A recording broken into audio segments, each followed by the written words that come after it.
Namaste students, welcome back to our channel, our Master English course. I have been explaining each and every topic, 10 previous question papers regarding first year English grammar. In the previous videos, I completed Roman number 8th, 9th, 10th. In this video, I am going to tell about Roman number 11th. That is called transformation of sentences. In that Roman, we have 5 topics. What are they? First one is voice, second one is speech, third one is degrees, fourth one is simple, compound, complex, and fifth one is question tags. In this Roman also I completed voice. Now in this video I am going to tell about speech. Last videos lo Roman number 8 గురించి 9 గురించి 10 గురించి చెప్పడం జరిగింది. ఈ videos లో మీకు 11th Roman లో voice అయిపోయింది. ఇప్పుడు మీకు స్పీచ్ గురించి కొంచెం బ్రీఫ్గా ఎక్స్ప్లెయిన్ చేస్తాను. అంటే స్పీచ్ నుంచి ఏదన్నా ఒక బిట్ ఇచ్చిందంటే దాన్ని మనం ఏ విధంగా డైరెక్ట్ నుంచి ఇండైరెక్ట్లోకి చేంజ్ చేయాలి అనేది ఈ వీడియోలో చూద్దాం. అంటే మనకు 11th Romanలో 5 టాపిక్స్ ఉంటాయి. ఒక్కొక్క టాపిక్ నుంచి ఒక్కొక్క మార్క్ ఉంటుంది. ఈ 5 టాపిక్స్ని కలిపి ఏమంటామంటే ట్రాన్స్ఫర్మేషన్ ఆఫ్ సెంటెన్సెస్ అని అంటాం అనమాట. Okay, let us enter into the video.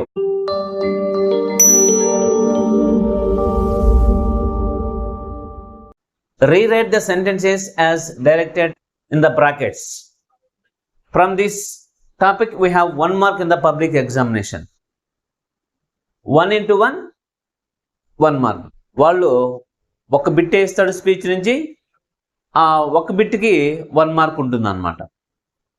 11th Romanని rewrite the sentences as directed in the brackets అని ఇచ్చి పబ్లిక్ ఎగ్జామ్లో తర్వాత వాటి కింద ఒక్కొక్క టాపిక్ నుంచి ఒక్కొక్క బిట్ ఇస్తాడనమాట. ఆ బిట్ ఇచ్చి బ్రాకెట్లో ఏం చేస్తారంటే దాన్ని దేంట్లోకి మనము చేంజ్ చేయాలి అనేది అడుగుతారనమాట. చేంజ్ ఇంటూ డైరెక్ట్ స్పీచ్, లేదు యూజింగ్ అని చెప్పి ఏ స్పీచ్లోకి అయితే మనం చేంజ్ చేయాలో ఆ స్పీచ్ని అడుగుతారనమాట. అర్థమవుతుందా? అంటే ఇవన్నీ కూడా మనకు 10 ప్రీవియస్ క్వశ్చన్ పేపర్ తీసుకొని మీకు వాటిలో ఇచ్చిన డైరెక్ట్ స్పీచ్ని రాసి ఇండైరెక్ట్ స్పీచ్లకు వాటిని ఏ విధంగా చేంజ్ చేయాలి అనేది చూద్దాం. ఫస్ట్ది Vijay said, I am searching for my wallet. In the public examination, they will give like this and ask change into indirect speech. ఈ విధంగా ఇచ్చి ఇండైరెక్ట్ స్పీచ్లోకి మార్చండి అని అంటారు. First, whenever you want to change direct speech into indirect speech, first you have to observe the tense of the reporting verb. The tense of the reporting verb. Why? Because the tense of the reported verb will be changed according to the tense of the reporting verb. అర్థమవుతుందా? అంటే reported verb యొక్క tense reporting verb యొక్క టెన్స్ని బట్టి change అవుతుంది. That's why first you have to observe the tense of the reporting verb. Then only you have to change direct speech into indirect speech. Okay, this is called reporting verb. It is used within comma. అంటే కామాకు ముందుండే భాగాన్ని ఏమంటాము? Reporting verb అంటాం. This is called reported verb. అంటే it is enclosed within inverted commas and full stop. అంటే inverted కామాస్కి full stop మధ్యలో ఉండే పార్ట్ని ఏమంటాం? రిపోర్టెడ్ వర్బ్ అంటాం. కామాకు ముందుండే పార్ట్ని ఏమంటాం?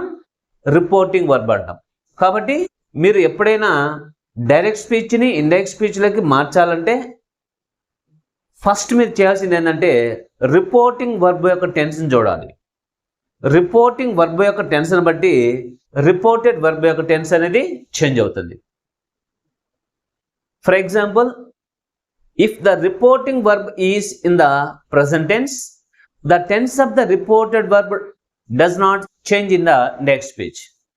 That means if the reporting verb is in the present tense, all present tense, the tense of the reported verb does not change in indirect speech. అంటే రిపోర్టింగ్ వర్బ్ గాన, అంటే కామాకు ముందుండే భాగం రిపోర్టింగ్ వర్బ్ గాన ప్రజెంట్ టెన్స్ లో ఉంటే అది ఏ ప్రజెంట్ టెన్స్ అయినా కావచ్చు, రిపోర్టెడ్ వర్బ్ యొక్క టెన్స్ అనేది చేంజ్ అవ్వదు ఇండైరెక్ట్ స్పీచ్ లోకి మార్చేటప్పుడు. అర్థమవుతుందా? That's why whenever you want to change direct speech into indirect speech, first you have to remember 4 rules. That is, first one is, if the reporting verb is in the present tense, all present tense, the tense of the reported verb does not change in the indirect speech. అర్థమవుతుందా? అంటే reporting verb అంటే ఏంటి? కామాకు ముందుండే భాగం. Reporting verb గాన present tense లో ఉన్నట్లయితే అది ఏ ప్రజెంట్ టెన్స్ అయినా కావచ్చు, రిపోర్టెడ్ వర్బ్ యొక్క టెన్స్ అనేది మారకుండా అలాగే ఉంటుంది, అంటే అదే టెన్స్ లో ఉంటుంది. అది first rule. Second one is, if the reporting verb is in the future tense, the tense of the reported verb should not be changed in the indirect speech. అంటే అర్థమైంది? రిపోర్టింగ్ వర్బ్ గాన future tense లో ఉన్నట్లయితే, all future tense అంటే ఏ future tense లో ఉన్నా సరే, reporting verb గాన ఫ్యూచర్ టెన్స్ లో ఉన్నట్లయితే రిపోర్టెడ్ వర్బ్ యొక్క టెన్స్ మారకుండా అలాగే ఉంటుంది. That is second rule. Third rule is, if the reported verb expresses universal truths or general truths or quotations or habitual actions, the tense of the reported verb remains unchanged in the indirect speech. Have you understood what I say? అంటే reported verb అంటే ఏంటి? Which is enclosed within inverted commas and full stop. అంటే ఏదైతే inverted commas and full stop లో మధ్యలో ఉంటుందో దాన్ని enclose చేసి ఉంటామో దాన్ని రిపోర్టెడ్ వర్బ్ అంటాం. అంటే రిపోర్టెడ్ వర్బ్ గాన యూనివర్సల్ ట్రూత్ను కానీ, జనరల్ ట్రూత్ను కానీ, కొటేషన్ కానీ, హ్యాబిచువల్ యాక్షన్ కానీ ఎక్స్ప్రెస్ చేసి ఉన్నట్లయితే that is remains unchanged in the indirect speech. అది ఇండైరెక్ట్ స్పీచ్లకు మనం మార్చేటప్పుడు దాని యొక్క టెన్స్ అనేది మారకుండా అలాగే ఉంటుంది. That is third rule. Fourth one is, if the reporting verb is in the past tense, all past tense, then the tense of the reported verb is changed into the corresponding past tense. అంటే reporting verb గానా అంటే కామాకు ముందుండే భాగం past tense లో ఉన్నట్లయితే, అది ఏ పాస్ట్ టెన్స్ అయినా కావచ్చు, పాస్ట్ టెన్స్ లో ఉన్నట్లయితే అప్పుడు రిపోర్టెడ్ వెర్బ్ యొక్క టెన్స్ అది ఏ టెన్స్ లోకి అయితే మారాలనో ఆ టెన్స్ లోకి మనము మార్చాలి.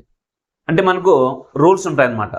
సింపుల్ ప్రెసెంట్ టెన్స్ వస్తే సింపుల్ పాస్ట్ లోకి మారాలి, ప్రజెంట్ కంటిన్యూస్ వస్తే పాస్ట్ కంటిన్యూస్ లోకి మారాలి, ప్రజెంట్ పర్ఫెక్ట్ వస్తే పాస్ట్ పర్ఫెక్ట్ లోకి మారాలి, ప్రజెంట్ పర్ఫెక్ట్ కంటిన్యూస్ వస్తే పాస్ట్ పర్ఫెక్ట్ కంటిన్యూస్ లోకి మార్చాలి, సింపుల్ పాస్ట్ వస్తే పాస్ట్ పర్ఫెక్ట్ లోకి మారుతుంది, పాస్ట్ పర్ఫెక్ట్ ఇచ్చినా కూడా పాస్ట్ పర్ఫెక్ట్ లోకి మారుతుంది, పాస్ట్ కంటిన్యూస్ వస్తే పాస్ట్ పర్ఫెక్ట్ కంటిన్యూస్ లోకి మారుతుంది.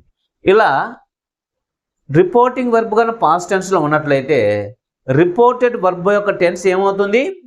It is changed into the corresponding past tense. ఇప్పుడు మనం చెప్పుకున్నట్టు ఏ టెన్స్ వస్తే ఏ టెన్స్ లేక మారుతుందో ఆ విధంగా మారుతుంది. ఈ 4 రూల్స్ని మీరు ఏం చేయాలంటే బాగా గుర్తుపెట్టుకొని ఉండాలి. అర్థమవుతుందా? ఎప్పుడైనా సరే డైరెక్ట్ స్పీచ్ని ఇండైరెక్ట్ స్పీచ్లో మార్చాలంటే ఈ 4 రూల్స్ని మీరు గుర్తుపెట్టుకోండి. దానికంటే ముందు ఏం చేయాలి?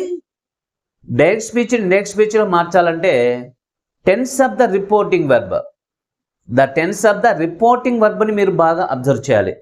Then only you can change direct speech into indirect speech very easily, very perfectly, without mistakes. Okay, ఇప్పుడు ఈ టెన్స్ని మనం ఇండైరెక్ట్ స్పీచ్లోకి ఎలా మార్చాలో చూద్దాం.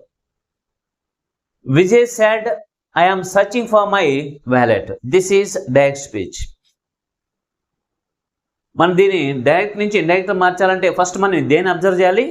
టెన్స్ ఆఫ్ ద రిపోర్టింగ్ వర్బ్ని. ఫస్ట్ మీరు రిపోర్టింగ్ వర్బ్ని అబ్జర్వ్ చేయాలి. ఎందుకంటే రిపోర్టింగ్ వర్బ్ని బట్టి రిపోర్టెడ్ వర్బ్ యొక్క టెన్స్ అనేది మారుతుంది. రిపోర్టింగ్ వర్బ్ అంటే ఇది కామాకు ముందుండే భాగాన్ని రిపోర్టింగ్ వర్బ్ అంటాం. ఇన్వర్టెడ్ కామాస్ల మధ్య ఉండేదాన్ని రిపోర్టెడ్ వర్బ్ అని అంటాం. ఓకే, రిపోర్టింగ్ వర్బ్ ఏ టెన్స్లో ఉంది? పాస్ట్ టెన్స్లో ఉంది. కాబట్టి రిపోర్టెడ్ వర్బ్ యొక్క టెన్స్ కంపల్సరీ చేంజ్ అవ్వాలి. ఇప్పుడు దీన్ని ఇండైరెక్ట్ స్పీచ్లోకి మారుదాం.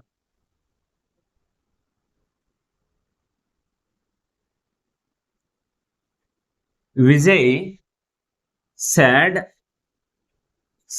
సెడ్ గానే ఉంటుంది అనమాట మనం ఇండైరెక్ట్ స్పీచ్లోకి వెళ్ళినా కూడా. తర్వాత వీటికి మనకు మొత్తం 4 మోడల్స్ ఉంటాయి డైరెక్ట్ స్పీచ్, ఇండైరెక్ట్ స్పీచ్ సంబంధించి. ప్రతి మోడల్ కూడా రూల్స్ సపరేట్గా ఉంటాయి. ఇవన్నీ కూడా మీకు మనం డైరెక్ట్ ఇండైరెక్ట్ స్పీచ్ గురించి చెప్పుకునేటప్పుడు వాటిని డీటెయిల్డ్గా ఎక్స్ప్లెయిన్ చేస్తా. అంటే డైరెక్ట్ స్పీచ్ అంటే ఏంది, ఇండైరెక్ట్ స్పీచ్ అంటే ఏంది, తర్వాత రూల్స్ ఏంది, మోడల్స్ ఏంది, ప్రతి మోడల్ కూడా సపరేట్గా రూల్స్ ఉంటాయి. ఆ రూల్స్ ఏంది అనేటివి మీకు మనము డైరెక్ట్ స్పీచ్, ఇండైరెక్ట్ స్పీచ్ చెప్పుకునేటప్పుడు డీటెయిల్డ్గా ఎక్స్ప్లెయిన్ చేస్తాం. ఇక్కడ ఫస్ట్ రూల్ ఏంటంటే the reporting verb said or said to is changed as said. అంటే ఇక్కడ రిపోర్టింగ్ వర్బ్లో సెడ్ కానీ సెట్ కానీ వచ్చిందంటే ఎలా వస్తుంది? సెడ్గా వస్తుంది. Next second one is after the reporting verb that conjunction must be used. Second rule. Third one is the comma and quotation marks will be removed when we change direct speech into indirect speech. అది third rule. అలా ప్రతి దాన్ని కూడా separate rules ఉంటాయి. వాటిని మనము topic గురించి డీటెయిల్గా ఎక్స్ప్లెయిన్ చేసుకునేటప్పుడు చూద్దాం. విజయ్ సాడ్ తర్వాత దట్ అనే కంజంక్షన్ని రాసుకోవాలి. మనము డైరెక్ట్ స్పీచ్, ఇండైరెక్ట్ స్పీచ్లో మార్చేటప్పుడు కామాలు, కొటేషన్ మార్క్స్ ఏమి కూడా ఉండకూడదు. తర్వాత ఐ అనేది ఇండైరెక్ట్ స్పీచ్లోకి పోయేటప్పుడు ఎలా మారుతుందంటే హీగా మారుతుంది. ఎందుకంటే ఇక్కడ రిపోర్టింగ్ వర్బ్లో జెండర్ నేమ్ గానైతే హీ అవుతుంది, లేడీ నేమ్ గానైతే షీ అవుతుంది. అర్థమవుతుందా? అంటే డైరెక్ట్ ఇండైరెక్ట్ స్పీచ్లో మార్చేటప్పుడు డైరెక్ట్ స్పీచ్ అంటే వాళ్ళ యొక్క మాటల్ని అదే విధంగా చెప్పినట్లయితే అది డైరెక్ట్ స్పీచ్.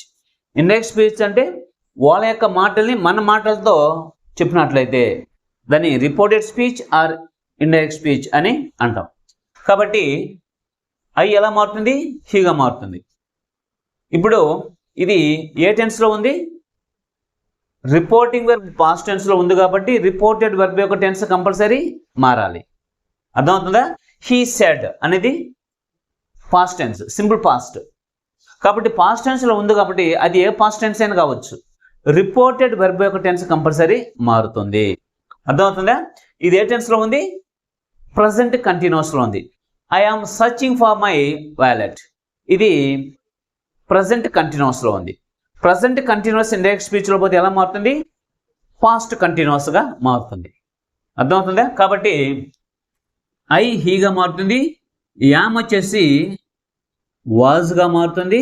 అంటే పాస్ట్ కంటిన్యూస్లో మనకు వచ్చే హెల్పింగ్ వర్బ్స్ ఏవి? వాజ్ కానీ వర్ కానీ వస్తాయి. ఇక్కడ సబ్జెక్ట్ సింగులర్ అయితే వాజ్ రాసుకుంటాం, ప్లూరల్ అయితే వర్ రాసుకుంటాం. He was searching for, he వచ్చింది కాబట్టి హిజ్, మై అనేది హిజ్గా మారుతుంది. Wallet, this is indirect speech. అర్థమవుతుందా? విజయ్ said that, దట్ అంటే అర్థమైంది అని, దట్ అంటే అర్థమైంది అని. Vijay said that he was searching for his wallet. Vijay చెప్పాడు, ఏమని చెప్పాడు? అని. దట్ అంటే అని. ఏమని చెప్పాడు? he was searching for his wallet. అతని యొక్క వ్యాలెట్ కోసం సర్చ్ చేస్తూ ఉన్నాను అని చెప్పాడు. కాబట్టి దట్ అంటే అర్థమైంది అని. అర్థమవుతుందా? ఎప్పుడైనా సరే మనం డైరెక్ట్ స్పీచ్ని ఇండైరెక్ట్ స్పీచ్లోకి మార్చాలంటే రిపోర్టింగ్ వర్బ్ యొక్క టెన్స్ని మనము అబ్జర్వ్ చేయాలి. లేదు the tense of the reporting వర్బ్ని చూసుకోవాలి. రిపోర్టింగ్ వర్బ్ యొక్క టెన్స్ని బట్టి రిపోర్టెడ్ వర్బ్ యొక్క టెన్స్ అనేది చేంజ్ అవుతుంది. కాబట్టి ఫస్ట్ మీరు అబ్జర్వ్ చేయాల్సింది ఏంటంటే రిపోర్టింగ్ వర్బ్ యొక్క టెన్స్ని. Okay, next second one, Julie said I am an actress. ఇది డైరెక్ట్ స్పీచ్. దీన్ని మనం ఇండైరెక్ట్ స్పీచ్లో మార్చాలంటే ఏం చేయాలి? ఫస్ట్ దేన్ని చూడాలి? రిపోర్టింగ్ వర్బ్ యొక్క టెన్స్ చూడాలి. ఇది ఏ టెన్స్లో ఉంది? పాస్ట్ టెన్స్లో ఉంది. కాబట్టి రిపోర్టెడ్ వర్బ్ యొక్క టెన్స్ ఖచ్చితంగా మారాలి. ఫస్ట్ ఏం చేద్దాం?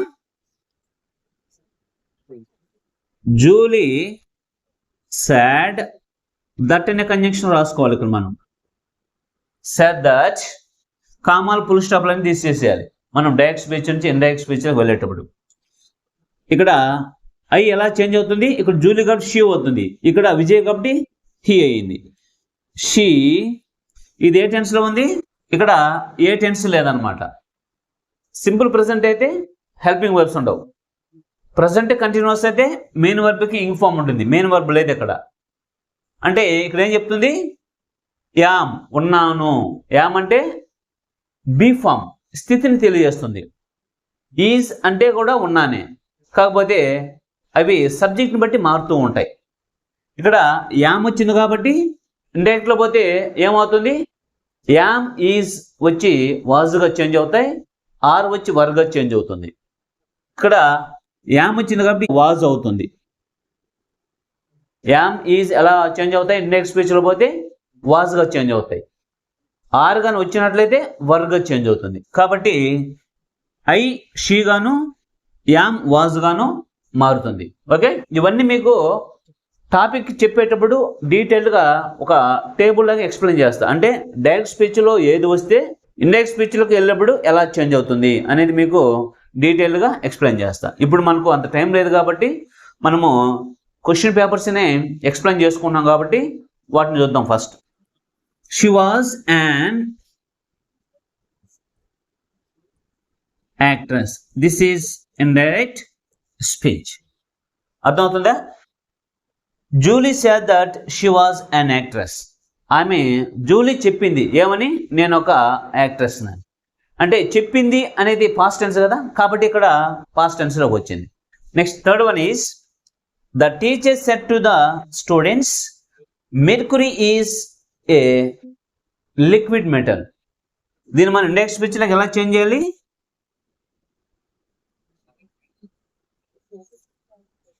ద టీచర్ సెడ్ టు అనేది ఇండైరెక్ట్ స్పీచ్లో పోతే టోల్డ్గా చేంజ్ అవుతుంది. Told the students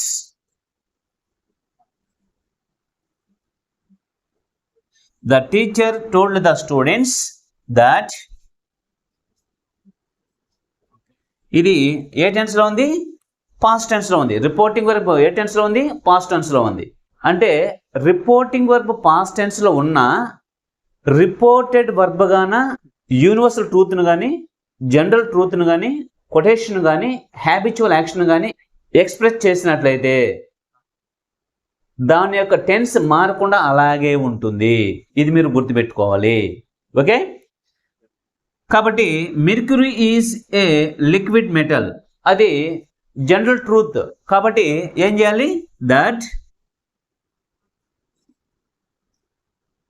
mercury is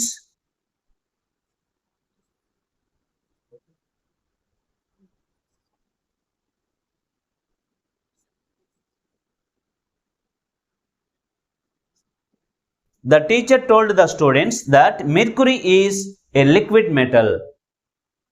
అర్థమవుతుందా? అంటే ఇక్కడ మనకు టెన్స్ అనేది చేంజ్ అవ్వలేదు. టెన్స్ ఎందుకు చేంజ్ అవ్వలేదు అంటే టెన్స్ చేంజ్ అవ్వాలంటే ఏం చేయాలి? డైరెక్ట్ స్పీచ్లో ఈజ్ వస్తే వాజ్ అవుతుంది. కాబట్టి ఇక్కడ టెన్స్ని మనము చేంజ్ చేయలేదు. ఎందుకు చేంజ్ చేయలేదంటే అది జనరల్ ట్రూత్. కాబట్టి ఆ టెన్స్ అనేది మారకుండా అలాగే ఉంటుంది.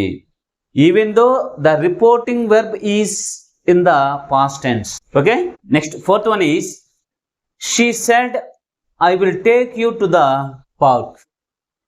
ఇది డైరెక్ట్ స్పీచ్. దీన్ని ఇండైరెక్ట్ స్పీచ్లోకి ఎలా చేంజ్ చేయాలి? ఇండైరెక్ట్ స్పీచ్లోకి చేంజ్ చేయాలంటే ఫస్ట్ మనం ఏది చూడాలి? దేన్ని అబ్జర్వ్ చేయాలి? టెన్స్ ఆఫ్ ద రిపోర్టింగ్ వర్బ్ని. రిపోర్టింగ్ వర్బ్ అంటే ఏంది? కామాకు ముందుండే భాగం. ఓకే, కాబట్టి షీ సాడ్ తర్వాత దట్ అనే కంజంక్షన్ రాసుకోవాలి. కామాల్లో ఇన్వర్టెడ్ కామాస్ అన్ని కూడా రిమూవ్ చేయాలి. మనము ఇండైరెక్ట్ స్పీచ్లకి చేంజ్ చేసేటప్పుడు. ఐ ఎలా చేంజ్ అవుతుంది? షీగా చేంజ్ అవుతుంది. విల్ ఎలా చేంజ్ అవుతుంది? వుడ్గా చేంజ్ అవుతుంది. టేక్, యు అనేది ఎలా చేంజ్ అవుతుంది? మీగా చేంజ్ అవుతుంది. To the park. This is indirect speech. Okay, she said that she would take me to the park. ఇది ఇండైరెక్ట్ స్పీచ్.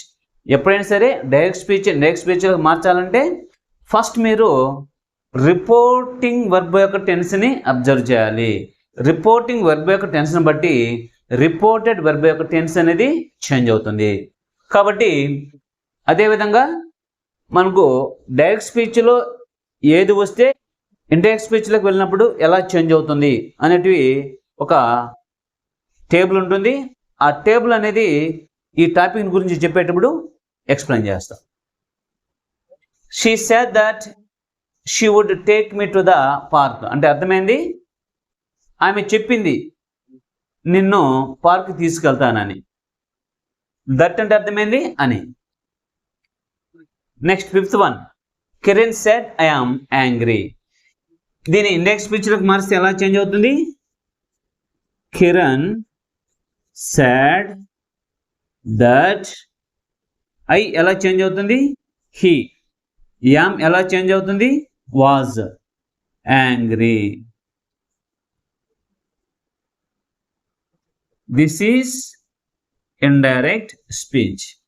అంటే ఐ యామ్ యాంగ్రీ అంటే నేను కోపంగా ఉన్నాను. యామ్ ఈజ్ ఆర్ ఉన్నాను అని తెలియజేస్తుంది. వాజ్ వర్ ఉన్నేను అని తెలియజేస్తుంది. అంటే పాస్ట్ టెన్స్ అన్నమాట ఇది. కాబట్టి స్థితిని, కండిషన్ని, స్టేట్ని తెలియజేస్తుంది. కాబట్టి ఇక్కడ ఐ అనేది కిరణ్ వచ్చింది కాబట్టి హీగా చేంజ్ అవుతుంది. యామ్ వాజ్గా చేంజ్ అవుతుంది. యాంగ్రీ అలాగే ఉంటుంది. అంటే కిరణ్ చెప్పాడు ఏమని? He was angry.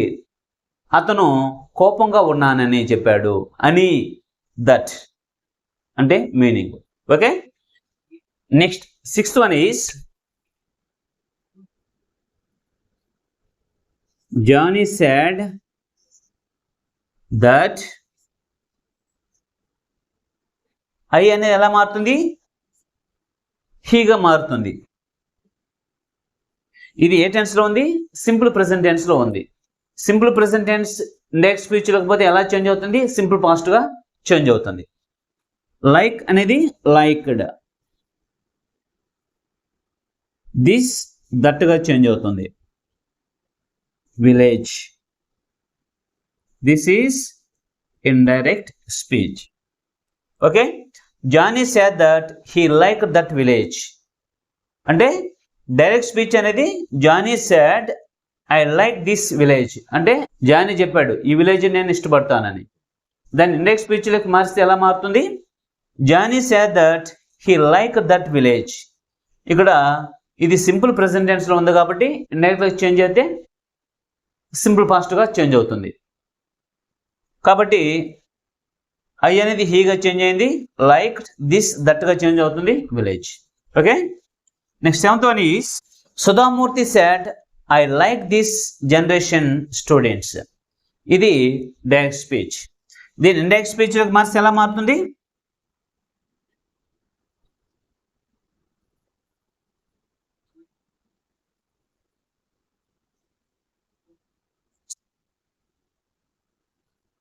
said that అంటే రిపోర్టింగ్ వెర్బ్ పాస్ట్ టెన్స్లో ఉన్నప్పుడు మాత్రమే రిపోర్టెడ్ వెర్బ్ యొక్క టెన్స్ అనేది చేంజ్ అవుతుంది. You have to remember that. Okay, దాన్ని మీరు గుర్తుపెట్టుకొని ఉండాలి. అప్పుడు మాత్రమే దాన్ని ఈజీగా మీరు చేంజ్ చేయగలుగుతారు. కాబట్టి సుధామూర్తి said that ఇది ఏ టెన్స్లో ఉంది? I like this generation students అనేది సింపుల్ ప్రెజెంట్ టెన్స్లో ఉంది. Simple present tense indirect speech లేకపోతే ఎలా చేంజ్ అవుతుంది? సింపుల్ పాస్ట్గా చేంజ్ అవుతుంది. ఇక్కడ ఐ వచ్చింది కాబట్టి ఏమొస్తుంది? షీ వస్తుంది. షీ లైక్ అనేది లైక్డ్. దిస్ అనేది దట్ గా చేంజ్ అవుతుంది. జనరేషన్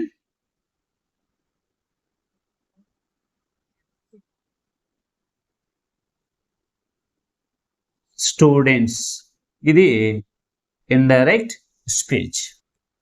ఓకే, అంటే Sudha Murty said that she liked that generation students. Sudha Murty చెప్పారు ఏమని, ఆమె ఆ జనరేషన్ స్టూడెంట్స్ని ఇష్టపడ్డాను అని.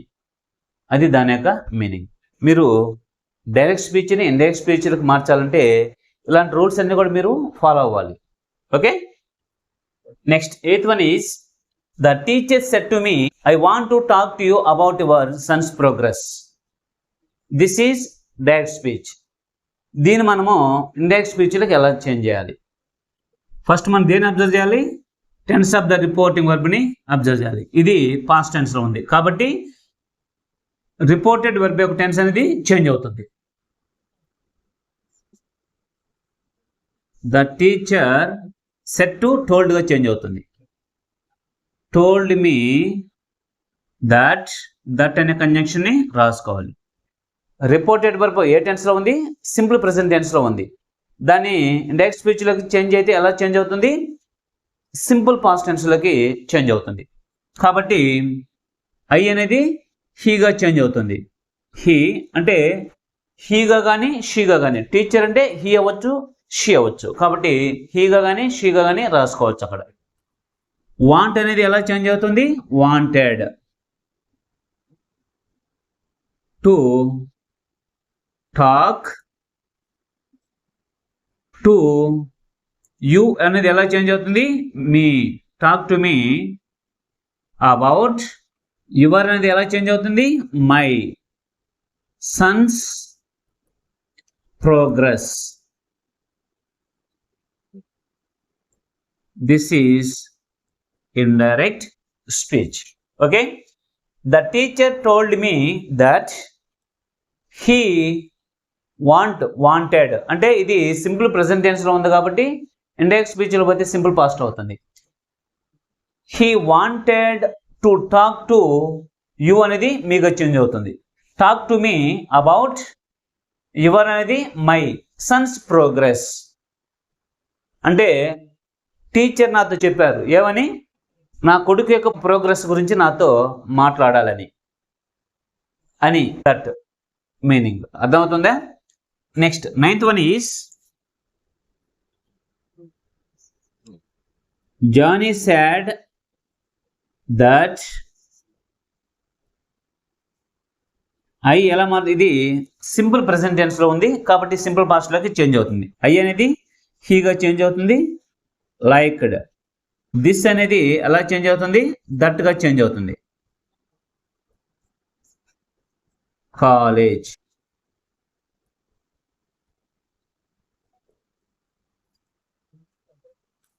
ఈ సెంటెన్స్ ఆల్రెడీ ఇంతకుముందు వచ్చిందా మనకు? Johnny said that he like that college. కాకపోతే అక్కడ విలేజ్ అని వచ్చింది, ఇక్కడ కాలేజ్ అని వచ్చింది. Okay, next 10th one is she said I will take to you to the park. ఈ సెంటెన్స్ కూడా ఇంతకుముందు వచ్చింది. ఇప్పుడు దీన్ని ఎలా చేంజ్ చేయాలి? షీ సెడ్ దట్, ఇది ఏ టెన్స్లో ఉంది? సింపుల్ ఫ్యూచర్లో ఉంది. అంటే ఐ ఎలా చేంజ్ అవుతుందంటే షీగా చేంజ్ అవుతుంది. విల్ ఎలా చేంజ్ అవుతుంది? వుడ్. టేక్. యూ ఎలా చేంజ్ అవుతుంది? Me. To the park. This is indirect speech. She said that she would take me to the park. అంటే ఆమె నాతో చెప్పింది నన్ను పార్క్కి తీసుకెళ్తానని. అది దాని యొక్క మీనింగ్. ఈ 10 సెంటెన్సెస్ కూడా మనకు 10 ప్రీవియస్ క్వశ్చన్ పేపర్లో వచ్చిన సెంటెన్సెస్. అంటే ఇవన్నీ కూడా డైరెక్ట్ స్పీచ్కి సంబంధించినవి. ఇటన్నీ మనము ఇండైరెక్ట్ స్పీచ్లకి మార్చాం. అంటే ఏ డైరెక్ట్ స్పీచ్ని ఇండైరెక్ట్ స్పీచ్లకి ఎలా చేంజ్ చేయాలి అనేది ఇక్కడ చూసాం. వీటి గురించి మీకు డీటెయిల్డ్ ఇన్ఫర్మేషన్ కావాలంటే దీని గురించి సపరేట్ వీడియో నేను చేసేటప్పుడు ప్రతి ఒక్కటి కూడా డీటెయిల్గా మీకు ఎక్స్ప్లెయిన్ చేస్తా. ఓకే, మీరు ఈ విధంగా ప్రతి వీడియోను కూడా ఫస్ట్ నుంచి లాస్ట్ వరకు స్కిప్ చేయకుండా చూసినట్లయితే పబ్లిక్ ఎగ్జామ్స్ వస్తున్నాయి కాబట్టి వాటిలో డైరెక్ట్ స్పీచ్ని ఇండైరెక్ట్ స్పీచ్లకు చేంజ్ చేసేటప్పుడు ఎలా చేంజ్ చేయాలి అంటే మీకు కొన్ని రిపీట్ అయ్యి ఉన్నాయి, ఇక్కడ కొన్ని రిపీట్ అవ్వాలి, కాకపోతే డైరెక్ట్ నుంచి ఇండైరెక్ట్లోకి చేంజ్ చేయాలంటే ఎలా చేంజ్ చేయాలి, వాటి యొక్క రూల్స్ ఏంది, కొన్ని లిటిల్ బిట్ రూల్స్ చెప్పున్నాయి ఇక్కడ, అన్నీ చెప్పలా. కాబట్టి వాటిని ఏ విధంగా చేంజ్ చేయాలి అనేది మీకు ఒక క్లియర్ కట్ ఐడియా అనేది ఉంటుంది. కాబట్టి వీటిని చూడటమే కాకుండా మీరు ప్రాక్టీస్ చేస్తూ ఉండాలి. చేస్తున్నట్లయితే ఎగ్జామ్లు వీటికి సంబంధించి మీరు రాయడానికి చాలా ఈజీగా ఉంటుంది. Okay students, see later in the next video. Thank you for watching. వీడియోని లైక్ చేయండి, సబ్స్క్రైబ్ చేయండి, పక్కనే ఉన్న బెల్ ఐకాన్ని క్లిక్ చేయండి.